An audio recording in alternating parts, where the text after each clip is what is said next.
Hello everyone, मैं हूं advocate Rahul Mishra और आज की वीडियो में हम लोग समझने की कोशिश करेंगे कि अगर चाहे 498 ए का मैटर हो, चाहे जो है 323, 504, 506 हो, चाहे कोई भी मैटर हो, चाहे 354 हो, चाहे 376 हो, चाहे 302 हो, कोई भी मैटर हो, अगर आपको उसमें बेल लेनी है, जमानत पर छूटना है, जमानत के लिए किन आधारों का होना बहुत इंपॉर्टेंट है, किन इंपॉर्टेंट पॉइंट्स का होना बहुत इंपॉर्टेंट है जिसके थ्रू आपको बेल मिल जाए। लेकिन उससे पहले हर बार की तरह मेरी आपसे रिक्वेस्ट है कि आप लोग चैनल पर नए हैं और अगर चैनल पर नए हैं तो प्लीज़ सब्सक्राइब करिएगा। साथ ही साथ हम्बल रिक्वेस्ट ये भी है कि अगर आप लोग मुझसे किसी भी मैटर पर टेलीफोनिक कन्वर्सेशन करना चाहते हैं, मुझसे बातचीत करना चाहते हैं, किसी मैटर पर मेरा लीगल ओपिनियन चाहते हैं, तो अपनी अपॉइंटमेंट शेड्यूल कराकर मुझसे बात कर सकते हैं। नंबर आपको डिस्क्रिप्शन में मिल जाएगा। देखिए, 498 का मैटर क्या होता है कि फैमिली से रिलेटेड है कि मेंटल और फिजिकल क्रूएलिटी, पति और उसके रिश्तेदार, मतलब उसके ब्लड रिलेशन में जो भी लोग हैं वो पत्नी के साथ करने के एलिगेशन लगते हैं।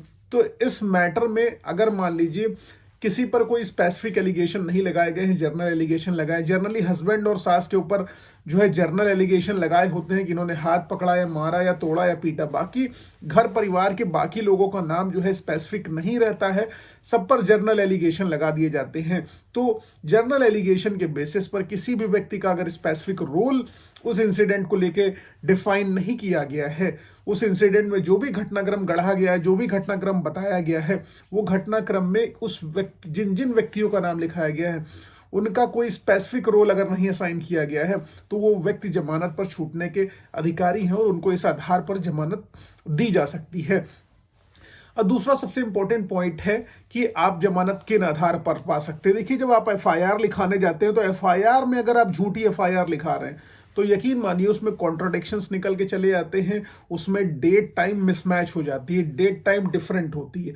जहां पर डेट टाइम डिफरेंट हो रही है, मतलब किसी एफआईआर में मान लीजिए मेंटेनेंस का लिखाया या डीवी का लिखाया तो उसमें कुछ और डेट टाइम लिखाया, उसमें घटनाक्रम कुछ और बताया, और 498 लिखा है तो उसमें कुछ और बताया। अगर ये डेट टाइम में जो है कॉन्ट्राडिक्शन है तब आप जान लीजिए कि यहां पर इस आधार पर भी, इस कॉन्ट्राडिक्शन के आधार पर आप जमानत पा सकते हैं, आपको बेल मिल सकती।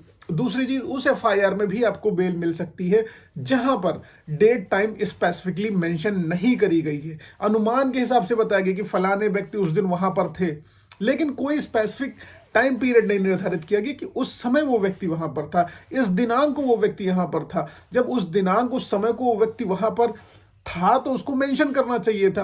हो सकता है वो दिल्ली में बैठा हुआ, आपने बता दिया उस दिनांक पर, मेरा अनुमान है उस दिनांक पर वो वहां पर था। नहीं, इस तरीके से नहीं, इस आधार पर आप बेल पा सकते हैं। उसके बाद जैसे मान लीजिए लड़की कहती है उसको मारा पीटा गया, उसके कपड़े फाड़े गए। अब मान लीजिए उसको मारा पीटा गया तो बुरी तरीके से मारा पीटा गया, घर के 10-15 लोगों का नाम लिखाया हुआ है तो डेफिनेटली उसकी कुछ चोटें आई होंगी। अगर 10-15 लोगों ने एक थप्पड़ भी मारा होगा तो भयंकर चोट आ गई होगी। तो इट मीन्स उसका मेडिकल तो उसने कराया होगा, कहीं ट्रीटमेंट कराया होगा, कोई दवाई ली होगी, कुछ भी किया होगा, वो सब चीजें उसने की होंगी, दवाइयां ली होंगी, डॉक्टर को दिखाया होगा। तो डॉक्टर का पर्चा, मेडिकल ऑफ डॉक्टर अगर नहीं है तो लैक ऑफ मेडिकल की वजह से भी आप बेल पा सकते हैं। आपको बेल 498 का मैटर हो या कोई भी मैटर हो, उसमें आपको बेल डेफिनेटली मिल सकती है। उसके बाद जो भी घटनाक्रम अगर गढ़ा गया है, जिस घटनाक्रम को बताया गया कि इतने दिनों बाद मेरे को होश आया तो फिर मैंने जाके एफआईआर लिखाया। जैसे मान लीजिए कभी कभी क्या होता है, व्यक्ति, महिलाएं कहेंगी 4 साल पहले मुझसे दहेज मांगा था या इतने साल पहले मुझसे ये चीज कही थी। तो डिले इन एफआईआर अगर उन्होंने करी है तो उनका साफ साफ क्लियर हो रहा है कि उनका बैड इंटेंशन है, मलेशियस इंटेंशन है, उनका इंटेंशन अच्छा नहीं है, उन्होंने सिर्फ ससुराल वालों को फंसाने के लिए एफआईआर लिखाई है। तो अगर डिले करी है एफआईआर लिखाने में किसी इंसिडेंट को लेके, जानबूझ के महीने, 2 महीने, 5 महीने, 6 महीने, साल भर, तो आखिरकार क्यों कोई बंदा जेल में रहे।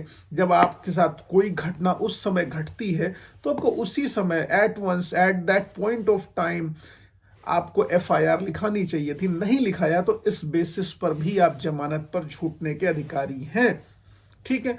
उसके बाद कई लोग, क्या होता है कि गांव भर के लोगों का नाम लिखा देते हैं, पटीदारों का नाम लिखा देंगे, अगल बगल वालों का नाम लिखा देंगे। 498 के मारपीट में एक जजमेंट में था कि उसमें 19 लोगों का नाम लिखाया गया था और कोर्ट ने सबको बेल दे दी थी। क्यों दे दी थी?